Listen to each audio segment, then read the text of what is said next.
गुरु शिव के लिए एक छोटी सी बैठक, एक छोटी सी संगोष्ठी आयोजित की गई, जिसमें भाग लेने का सौभाग्य मिला।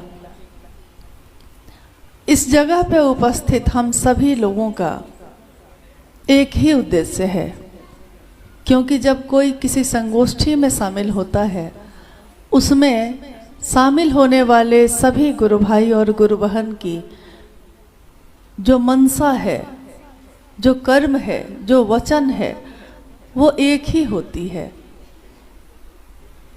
एक बार साहब ने कहा कि शिव शिष्यों की संगोष्ठी हो या सभा हो, तो उस सभा में उपस्थित सभी लोगों के मन में, हृदय में एक ही भाव संचरित हो, और वो भाव हो अपने गुरु शिव से मिलने की उत्कट अभिलाषा,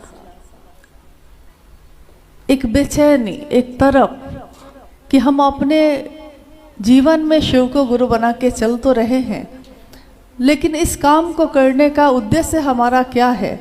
हम अपने जीवन में कोई भी काम करते हैं, उस काम को करने के पीछे कोई ना कोई उद्देश्य होता है। अगर हम किसान हैं तो हम खेत लेते हैं, खरीदते हैं, लेकिन उसको खरीदने के पीछे भी एक मनसा होती है कि इसमें अनाज उगाएंगे, और वो अनाज जो उगेगा एक दिन उसकी व्याप्ति होगी, और उसका प्रयोजन क्या होगा, उद्देश्य क्या होगा। तो उसका उद्देश्य होगा कि उससे कितने लोगों की भूख खत्म होगी, कितने लोगों को भोजन मिलेगा।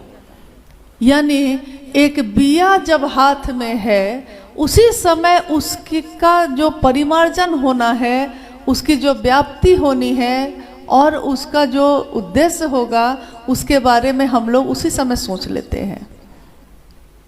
साहब ने कहा कि बरगद के विशाल विशाल वृक्ष हैं आज, उनका बिया, उनका बीज अगर आप देखेंगे तो राई के दाने के बराबर होता है।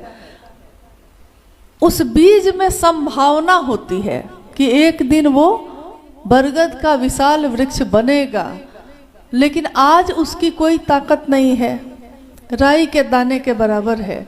आप चाहें तो धरती पे लगा दीजिए, और आप चाहें तो उसको अपनी उंगलियों से मसल कर फेंक दीजिए, इतनी कम ताकत है।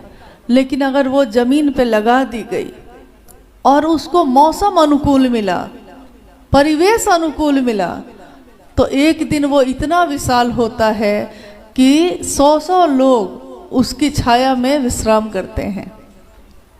शिव की शिष्यता शुरू हुई थी साहब श्री हरिनानंद जी के हृदय से, इस काल खंड में जिसमें हम और आप जी रहे हैं।